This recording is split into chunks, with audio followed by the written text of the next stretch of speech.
स्वागत है आप सभी का अपने YouTube चैनल आधारशिला क्लासेस में। और आज का टॉपिक उनके लिए है जिनका मैथ्स बहुत कमजोर है। अगर आपको ऐसा लगता है कि आपको मैथ में कुछ नहीं आता है, क्लास में आपको कुछ समझ में नहीं आता है, आपका बेसिक बिल्कुल कमजोर है, तो ये आपके लिए है। अगर आज के क्लास आप पूरा अटेंड करते हैं तो इसके बाद से बेसिक कॉन्सेप्ट में आपको कोई प्रॉब्लम नहीं होगा। जो भी प्रॉब्लम आपको होते हैं वे सारे आज धीरे धीरे समाप्त हो जाएंगे। तो आइए शुरू करते हैं। सबसे पहले एक बात बताइए कि आप जब आप 5 में से 7 को घटाते हैं, 5 में से 7 को घटाते हैं तो क्या प्राप्त होता है? -2 प्राप्त होता है। ठीक है। अगर यहीं पे हम ये कहें कि -7 और +5 बराबर क्या होगा, तो आपका उत्तर क्या होगा? क्या -12 होगा या +12 होगा या 2 होगा या -2 होगा? क्या होगा? तो आप यहां पर देखिए, ये इस 5 के पीछे किस चीज का साइन है, प्लस का या माइनस का? तो आपका उत्तर होगा प्लस का, क्योंकि जिसके पीछे प्लस या माइनस नहीं रहता है इसका मतलब वहां पर प्लस रहता है, इसके पीछे माइनस है। तो 5 के पीछे यहां प्लस है, यहां पर भी 5 के पीछे प्लस है, यहां 7 के पीछे माइनस है, और आप देख रहे हैं यहां पर भी 7 के पीछे माइनस है। यानी दोनों बात बराबर है।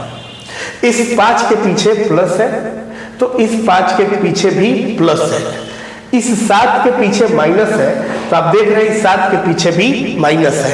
यानी ये वैल्यू और यहाँ का वैल्यू, दोनों का वैल्यू बराबर होगा। यानी अभी होगा क्या? -2। क्यों -2? क्यों?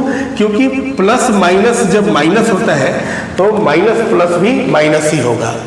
दोनों मैटर क्या है? बराबर है, इसलिए इनका रिजल्ट भी क्या होगा? बराबर होगा। एक और एग्जांपल देखते हैं। अगर 7 में से हम 10 को घटाएं तो 7 में से 10 को घटाएंगे तो क्या होगा? क्या प्राप्त होगा?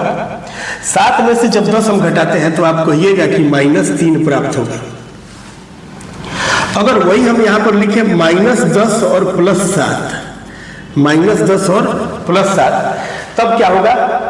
तब यहां पर आप देख रहे हैं 10 के पीछे माइनस है, यहां पर भी 10 के पीछे माइनस है, 7 के पीछे प्लस है, यहां पर भी 7 के पीछे प्लस है, यानी दोनों का मान बराबर होगा। यानी अभी होगा -3।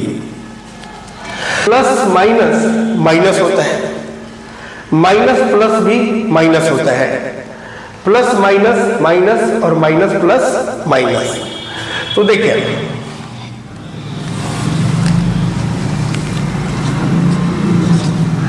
10 - 6 और +8, अगर आपका कैलकुलेशन होता है 10 माइनस और इसको आप दोनों को जोड़ देते हैं 14, तो आपका गलत हो जाएगा। आपको सबसे पहले क्या करना है? प्लस वाली का काम करना है। इसके पीछे प्लस है और इसके पीछे भी प्लस है, तो दोनों को जोड़ेंगे तो क्या हो जाएगा? 18, और इसमें से 6 को घटाएंगे तो आपका फाइनल रिजल्ट क्या हो जाएगा? 12। ठीक है। अगर आपसे कहा जाए -7 + 9 -4 + 4, तो आपका रिजल्ट क्या होगा? सबसे पहले हम ध्यान देंगे कि प्लस वाला कौन है, और प्लस वाला हमें मिला 9 और 4, तो 9 और 4 को हम ऐड कर देंगे 13 हो जाएगा। और माइनस माइनस भी होता है, माइनस माइनस क्या होता है? प्लस होता है, लेकिन चिन्ह माइनस का ही रहता है। यानी 7 4 क्या हो जाएगा? 11, 13 में से 11 गया तो हमारा रिजल्ट हो जाएगा 2। आपने देखा प्लस और माइनस का यहाँ पे काम हमने जोड़ा और घटाया। अब हम यहां पर इसका गुना करेंगे। ठीक है। देखिए, अगर आपने -4 को 3 से गुना किया तो आपका परिणाम आएगा -12। अगर आपने 3 को -4 से गुना किया तब भी आपका परिणाम आएगा -12। अगर आपने -5 को -3 से गुना किया तो आपका परिणाम आएगा +15। अगर आपने +5 को +3 से गुना किया तो आपका परिणाम आएगा +15। इसका मतलब है कि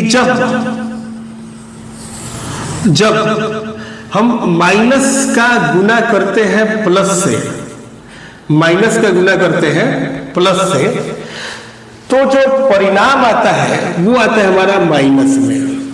जब हम प्लस का गुना करते हैं माइनस से, तो जो हमारा परिणाम आता है वो आता है माइनस में।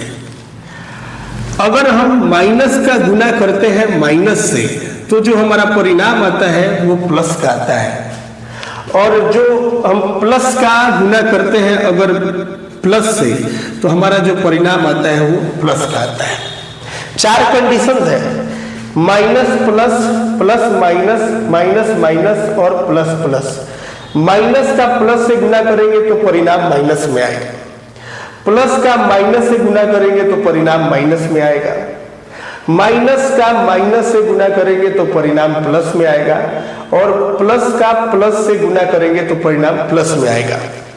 तो कभी कभी ऐसा होता है कि कुछ बच्चे कंफ्यूजन में पड़ जाते हैं, और वो करते क्या है कि जैसे -8 और -7 है, तो वो इसको +15 लिख देते हैं। उनके दिमाग में आता क्या है कि माइनस माइनस क्या होता है, प्लस होता है, तो जब प्लस लिख देते हैं तो उनका ये गलत हो जाता है। क्यों गलत हो जाता है? क्योंकि ये जो रूल है ये गुना करने के लिए है। ये जो रूल है ये गुना करने के लिए है। अब जब गुना करेंगे हम, अगर वही ये -8 और -7, यहाँ पर क्या सही होगा हमारा? यहाँ पर सही होगा -15, क्योंकि ऋण में था और फिर ऋण मिला इसको, तो आपका ऋण बढ़ जाएगा ना, आपका कर्ज बढ़ जाएगा, तो ये -15 होता है। लेकिन अगर वहीं पे -8 का गुना अगर -7 से होता तो आप +56 लिखते, क्योंकि रूल कहता है कि माइनस का गुना अगर माइनस से हो तो प्लस परिणाम प्राप्त होता है। यानी माइनस का गुना हम माइनस से कर रहे हैं, तो जो हमारा परिणाम प्राप्त होगा वो प्लस का प्राप्त होगा। लेकिन वही माइनस और माइनस दोनों है साथ में, गुना नहीं करना है, दोनों माइनस माइनस है, तो प्लस तो होगा लेकिन चिन्ह प्लस में नहीं रहेगा। ये बात समझना है बहुत बारीकी से आपको।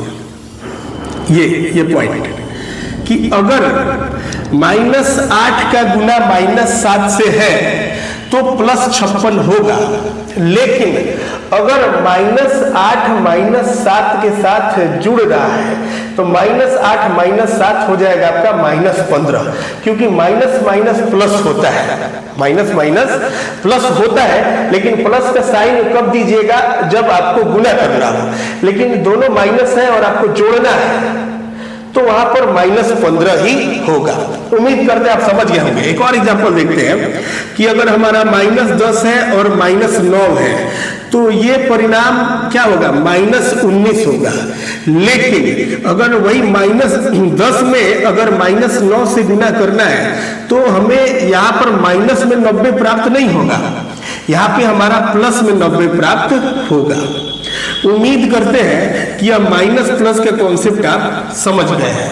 ठीक है, तो चलिए अब आगे बढ़ते हैं, अगले टॉपिक की तरफ चलते हैं। अगला टॉपिक होगा हमारा इस माइनस प्लस के बाद। देखिए मेन मैटर है मैथमेटिक्स में माइनस प्लस की आपको की समझ है, तो आपका समझिए बेसिक लगभग क्लियर है। ठीक है, अब हम बात करते हैं शून्य की बात करते हैं, जीरो की। अब हम जीरो की बात करेंगे। जब आप किसी अंक में जीरो को जोड़ते हैं तो वही अंक प्राप्त होता है जिसके साथ आपने जीरो को जोड़ा है। अगर आप इस 5 में से जीरो को घटाते हैं तो आपको वही प्राप्त होता है जिसमें से आपने जीरो को घटाया है। अगर आप जीरो के साथ ऐसे 5 जोड़े, पहले 0 5, फिर इसका परिणाम भी 5 ही आता है। लेकिन अगर वही आपने जीरो में से माइनस किया है 5 को, तो आपका परिणाम -5 प्राप्त होगा। ये हो गया जीरो के साथ प्लस माइनस का रूल। अब गुना की बात करते हैं। अगर आपने 5 से 0 में गुना किया है तो आपका जो परिणाम प्राप्त होगा वो 0 ही प्राप्त होगा। अगर आपने 0 से 5 में गुना किया है तो भी आपका परिणाम 0 ही प्राप्त होगा। अब आते हैं भाग का काम करते हैं आप। अगर आपने 0 में 5 से भाग दिया, 0 में 5 से भाग दिया तो आपको 0 प्राप्त होगा। 0 में 5 से भाग दिया तो क्या प्राप्त होगा? 0 प्राप्त होगा। लेकिन अगर 5 ऊपर है और नीचे 0 है तो यहां पर 0 आप लिखेंगे तो ये आपका गलत हो जाएगा।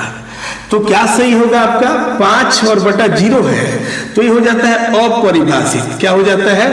अपरिभाषित बोला जाता है इसको, अनंत हो जाता है ये, अपरिभाषित, इन्फिनिटिव। यहां पर देखिए एक और एग्जांपल लेते हैं। अगर 0 बटा 7 है तो यहां पर 0 हो जाएगा, लेकिन अगर 7 बटा 0 है तो ये क्या हो जाएगा? अपरिभाषित हो जाएगा, अपरिभाषित हो जाएगा। अगर यह 0 किसी अंक के पावर में है, यह 0 किसी अंक के क्या है? पावर में है। जैसे मान लीजिए कि 5 के पावर में 0 है, 5 के पावर में क्या है? 0, तो परिणाम 1 प्राप्त होता है।